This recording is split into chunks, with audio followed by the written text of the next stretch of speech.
स्वस्ति श्री गणेशाय नमः। श्री सरस्वत्यै नमः। श्री गुरुभ्यो नमः।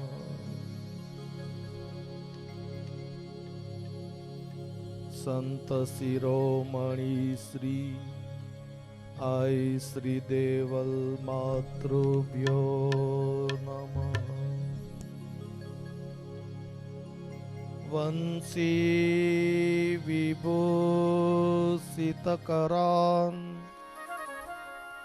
नवनीरदाभात् पीताम्बरात्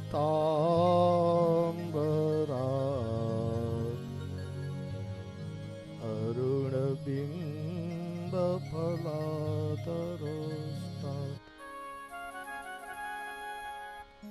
पूर्णेन्दुसुन्दरमुखात् अरविन्दनेत्रात्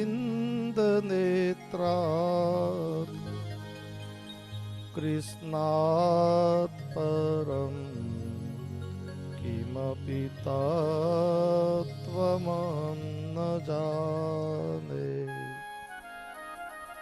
कृष्ण त्वदीयपदपङ्कज पञ्जरान्ते अद्यैव मे विसतु मानसराजहंस। प्राणप्रयाणसमये कफवातपित्तैः कण्ठावरो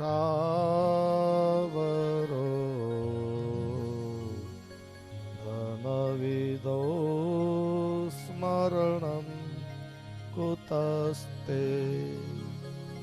बोलिए श्रीमद्भागवत भगवान की जय। श्री बालकृष्ण लाल की जय।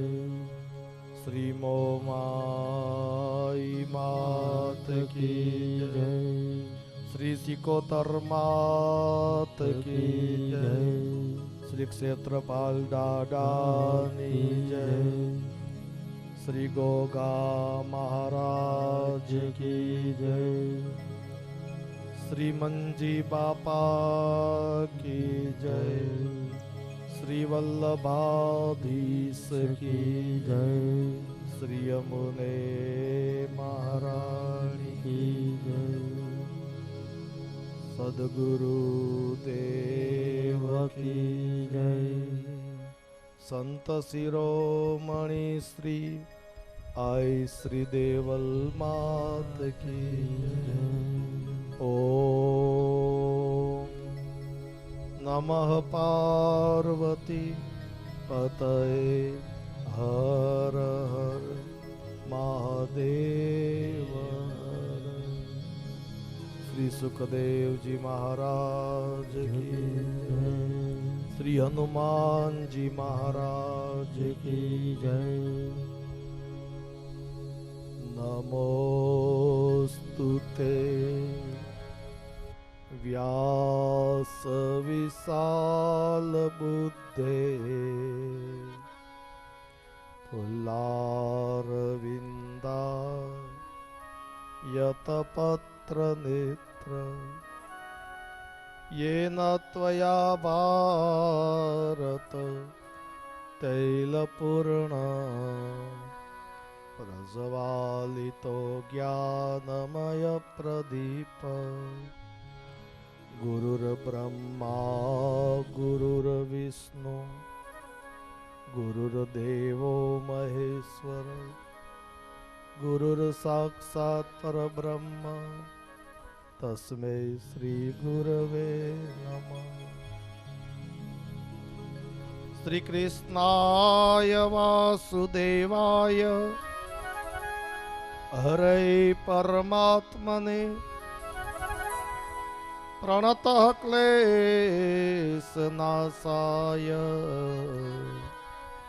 गोविन्दाय नमो नमः। वासनात् वासुदेवस्य वासितं भुवनत्रयम् सर्वभूतनिवासोऽसि श्रीवासुदेव नमोस्तुते। ॐ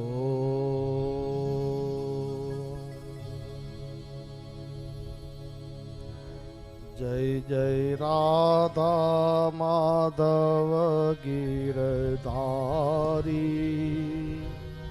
गिरधारी श्याम बनवारी।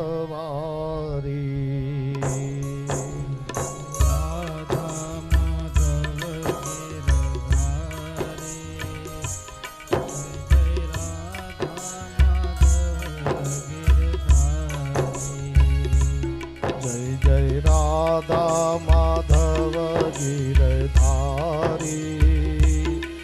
गिरधारी श्याम बनवारी। जय जय राधा माधव गिरधारी गिरधारी श्याम बनवारी। जय जय राधा माधव गिरधारी गिरधारी श्याम बनवारी। जय जय राधा माधव गिरधारी गिरधारी श्याम बनवारी।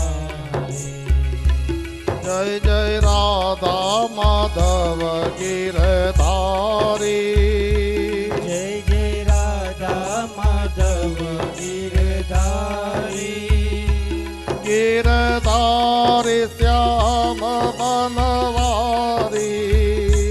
गिरधारी श्याम बनवारी। जय जय राधा माधव गिरधारी जय जय राधा माधव गिरधारी गिरधारी श्याम बनवारी। गिरधारी श्याम बनवारी। जय जय राधा माधव गिरधारी गिरधारी श्याम बनवारी। जय जय राधा माधव गिरधारी गिरधारी श्याम बनवारी। जय जय राधा माधव गिरधारी जय जय राधा माधव गिरधारी जय जय राधा माधव गिरधारी। जय जय राधा माधव गिरधारी गिरधारी श्याम बनवारी। गिरधारी श्याम बनवारी। जय जय राधा माधव गिरधारी गिरधारी श्याम बनवारी। जय हो। जय जय राधा माधव तालियां बजाते हुए प्रेम से। गिरधारी श्याम बनवारी।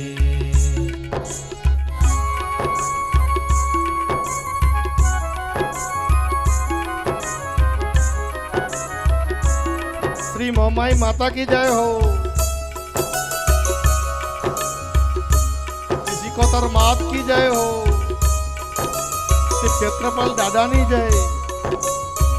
श्री गोगा महाराज की जय। श्री मंजी बाबा की जय हो।